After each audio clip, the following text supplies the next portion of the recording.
Happy birthday, Brett!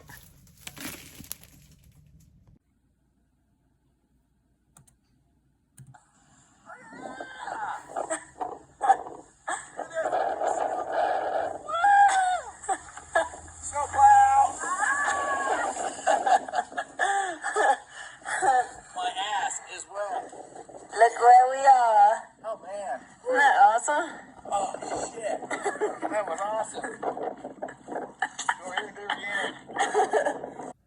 Hey Dad, happy birthday. One of my favorite memories with you is summiting Mount Quandary and then glissading down the mountain. That's the only time I've been able to glissade down a 14er, and that was really special to do together. And I remember that my ass actually had bruises on it from that experience. My butt looked like a big blueberry muffin because I hit rocks.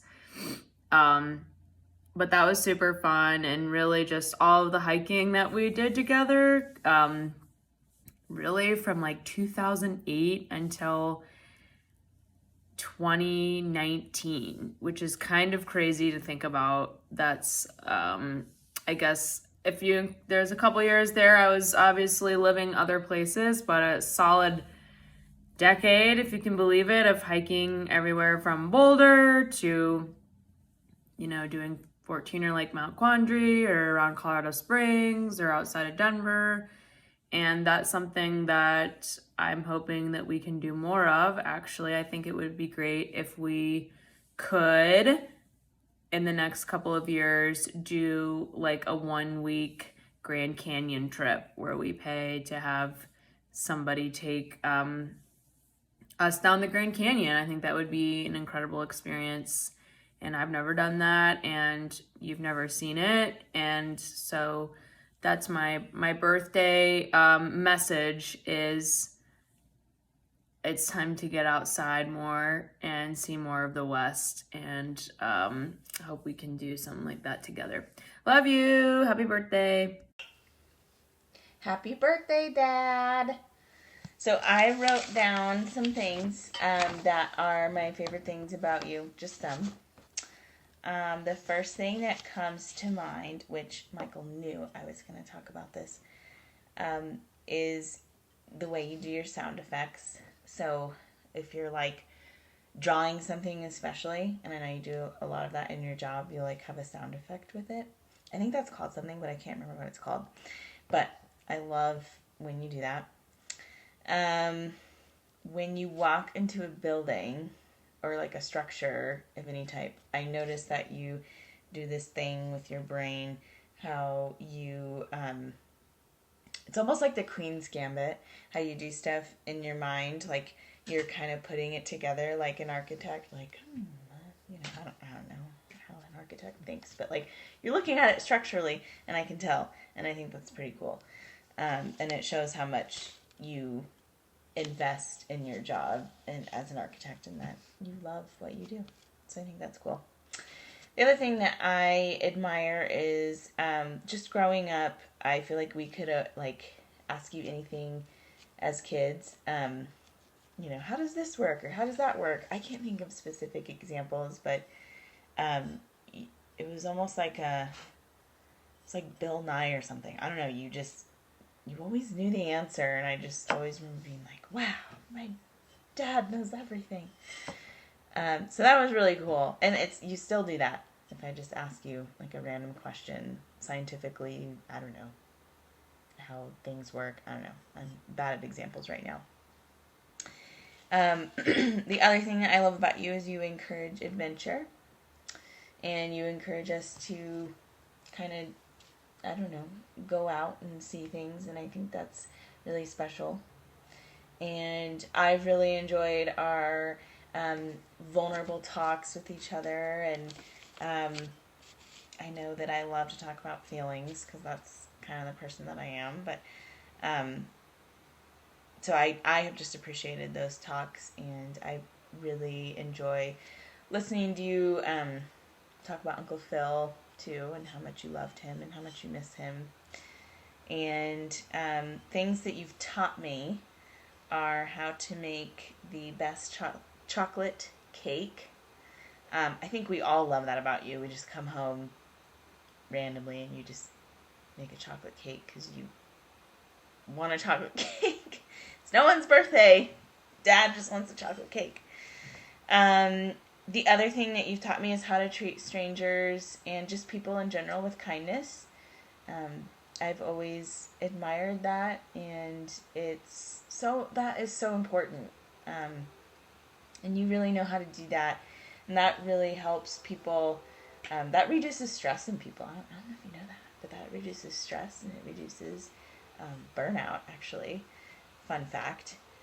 But it helps with that connection piece in people's hearts and minds and soul. Like even just the smallest thing in the grocery store, you're always kind.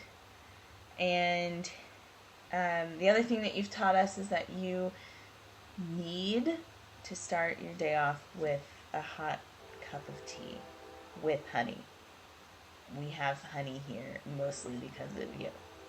So, I hope you have the best birthday, and I hope it's filled with all of your favorite things, lots of chocolate. I hope you started your day off right with a hot cup of tea, and we love you so much. And yeah, happy birthday, Dad. I am Mama and Gilman Hudson. That's right, and we just want to say happy birthday to Grandpa Brett. Happy birthday. Happy birthday to the second favorite Babish in-law. There you go. Thanks for being such an amazing dad and grandpa and father-in-law. Maybe? Yeah. Okay. Wow, 3 for 3. Did it. Do you want to say happy birthday? I'll say it. Happy birthday, Dad. Love you. Bye. Hey, little brother, welcome to Medicare. You finally arrived with the best of the best. Kelsey sent me an email and said that she wanted us to send videos of some memories and things that happened when we were growing up. And, oh my, there's been so many things that we've gone through together. Good things, bad things.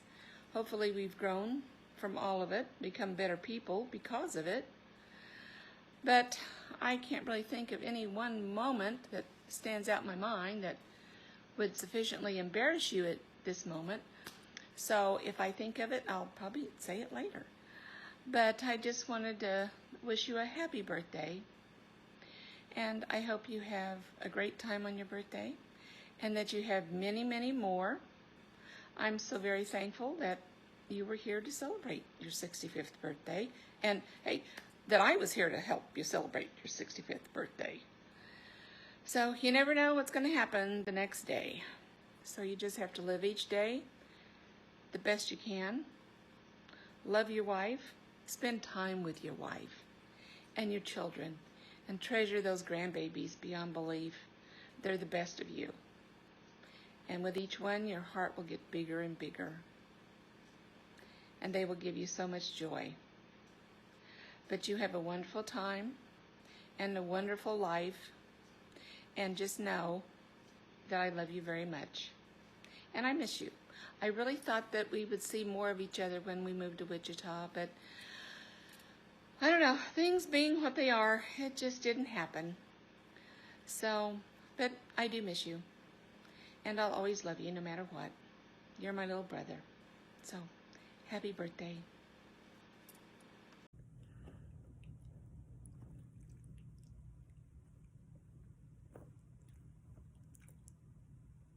Psych. What? Ah. Anyway. Happy birthday, Happy birthday, Brett. We love you. Love you. Enjoy. Bentley says, happy birthday.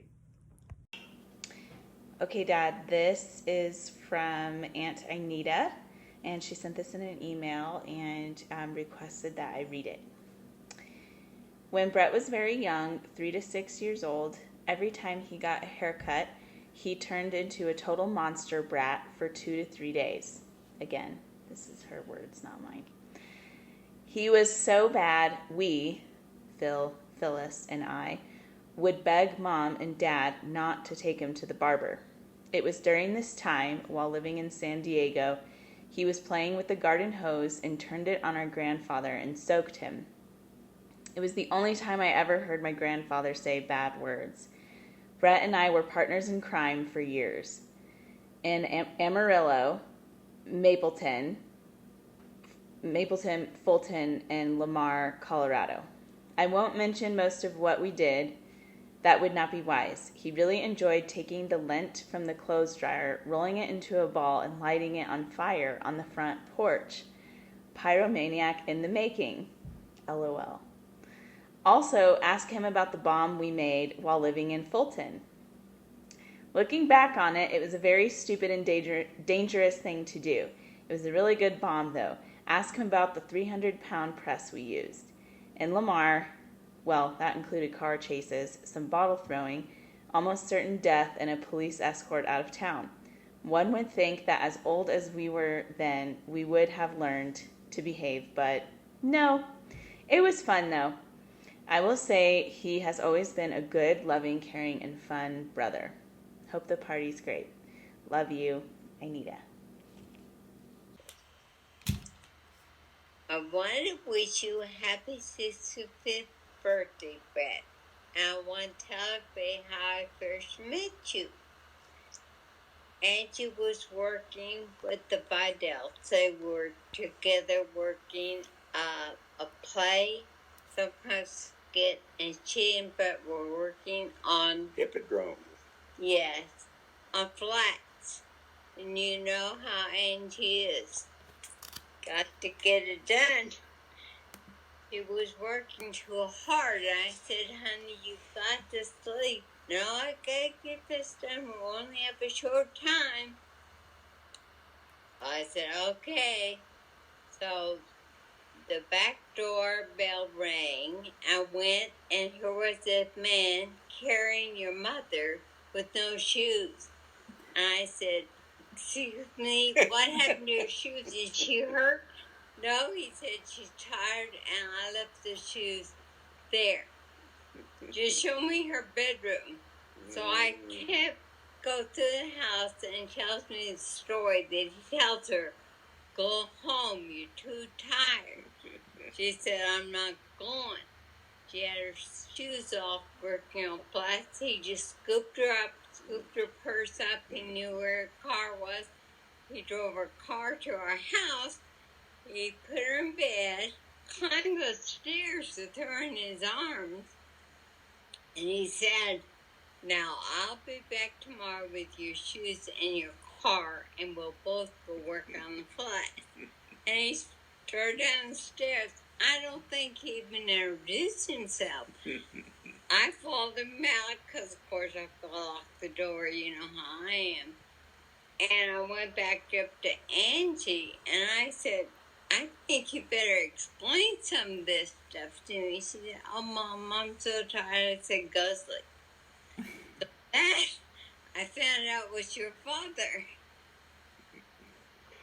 Well, and one time he came in, this was early in there, going together, and he was turning around to leave, and Brad was there, and Brad came up behind your dad. Brad, I always called, you know, when he was little, we would always crawl around on the floor, and I called him Animal.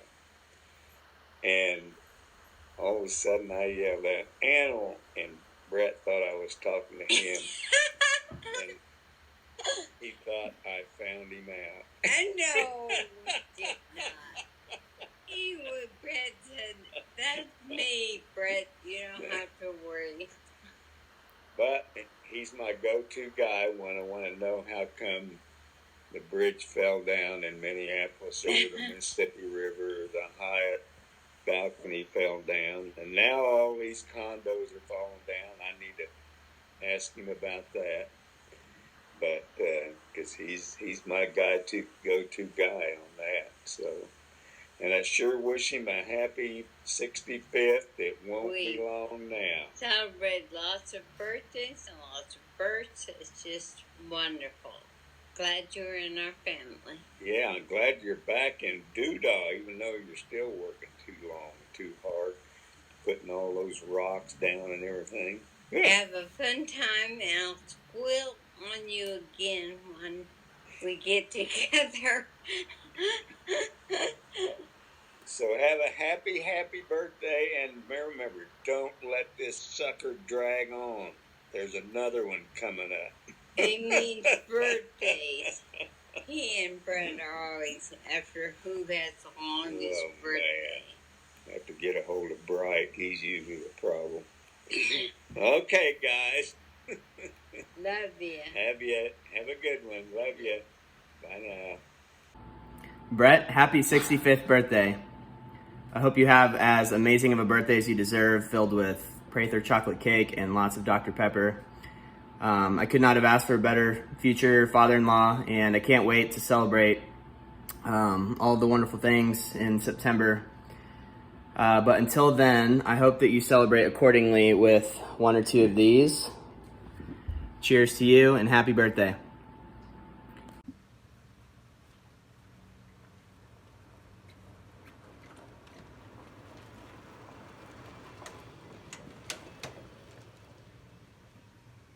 Happy birthday, Brett. Happy 65 years old. Today I'm going to be golfing, and I can't sing, and I sure as hell can't dance, but I can golf. So I'm going to golf for you today, and I'm going to play the number 6 hole and number 11 hole on back 9 for you. Hope you have a good day. I will see you in Estes Park. I'll see you on the way to Estes Park. We have a great time. We travel well together. Good luck on your 65th birthday and many, many, many more. Just an excuse for family and friends to get together. So, happy birthday, Brett. Hey, Uncle Brett. Happy birthday. You've officially leveled up to 65. And I have a feeling that even though great things have already happened in your life, 3 lovely kids, 2 lovely grandbabies, about to marry both your daughters off, there's still going to be more great things to come. So go out and enjoy it. And have a very fucking awesomely great, fantastic birthday. Love you. Happy birthday from Colorado. We love you so much. We hope you have the best day. We hope we get to celebrate with you sometime soon. And Olive says happy birthday. We love you. Mo and I wanted to wish you a happy 65th birthday, Brett. You've been a good friend for many, many years. Trying to think of one memory that kind of sums it all up. There really isn't one because we've made so many memories over the years. I look forward to making many, many more over the second half of our lives. So I wanted to wish you a happy birthday and many more to come. Brett, I just wanted to wish you a happy 65. Just remember you got there before me. Picking one memory, I really couldn't. We've done so much together. We've traveled so many places together, whether it's Colorado to go skiing, whitewater rafting, whether it was Maine, going into the lighthouses. We went to Europe together. We've seen a lot of things with you, and I hope to see many more because you're the best fun there is. If there is one memory I have of you, it's the shock and fear on your face when you saw me flying out of that water raft many, many years ago. Anyway, just want to wish you a happy 65th. Cheers. Cheers. We love you.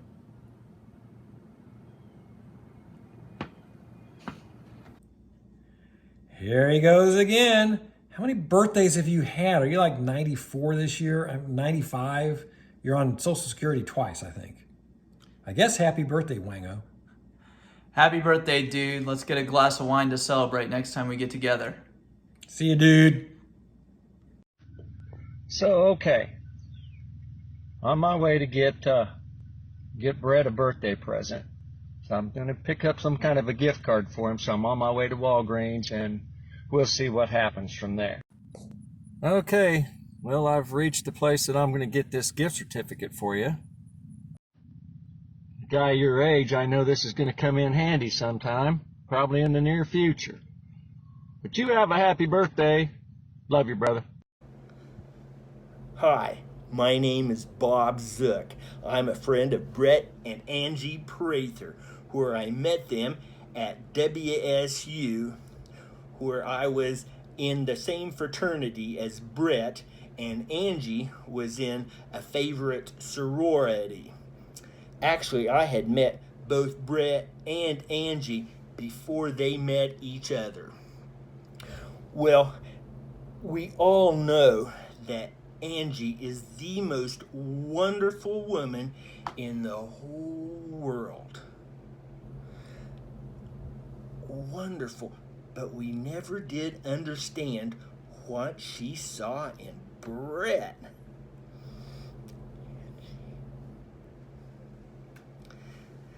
Anyway, Brett hired me one summer to work for his company, PP, Precision Painting, where Brett taught me how to paint. That summer there was 4 of us in the crew. Rick, who went on to become a tenured biology professor down in San Diego. There's Joe, who became a lawyer, and Brett, who became an architect, and I was allowed to follow along and paint and clean up with them. Well, now, I learned a lot from Brett on how to put paint on. With a brush, you take your 2-inch paintbrush and throw it away. You take your 3-inch paintbrush and get rid of it. You take a 4-inch paintbrush and you get started there, because you can put a lot more paint on faster with a 4-inch brush. Now with the roller, you get the biggest, thickest, shaggiest roller that you can find, and you put it on a Mr. Longarm. Brett had a 15-foot Mr. Longarm. Size is important to Brett. And with that, you can really slap up some paint fast, I tell you. So, the important thing, though, when you're painting is that you have to take your paintbrush at the end of the day and get cleaned up and get all the paint out down at the base there. It takes a while. And you have to take your roller and get all the paint out of it when you clean it, so it's got no little paint in there. Very important. And even at the end of a job, you have to clean the paintbrush and you have to clean the roller. And before lunch, you go to lunch, you have to clean the paintbrush and you have to clean the roller. And if you go on break, you have to clean the paintbrush, clean the roller. And if you're going from one apartment to paint the next apartment down the hall, you get the picture. Well, also, when you're painting, there's another tool that's really necessary for when people have nailed a picture to the wall and they move out and they leave a little hole there. You have to fill that hole in with putty. And there's a really specialized tool that you use to put the putty in the hole. This really fancy tool that it's a putty knife is to put the putty in the hole, and Brett liked his putty knives clean also. So one time, Brett yelled at Joe and I because we didn't get the putty knives clean enough.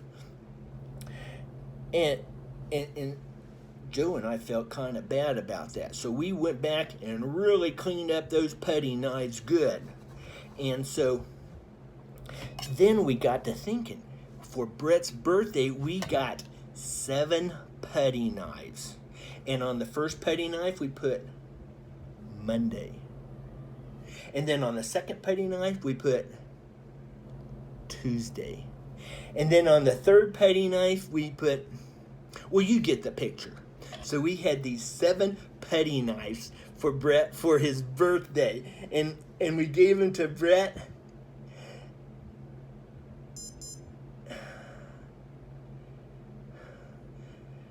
And Brett didn't like them. he thought we were being mean to him by giving 7 putty knives. And he says, "You guys are butt licks, and I hate you."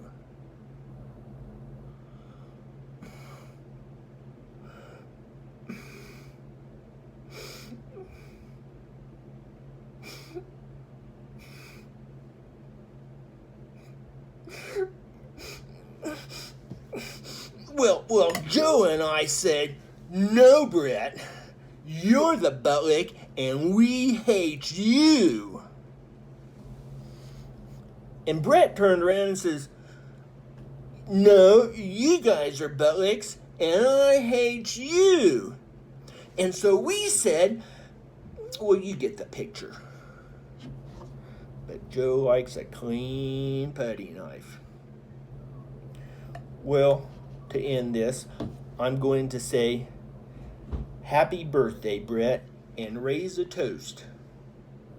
And say, "Brett, friend, you're a butt lick, and I hate you. Goodbye."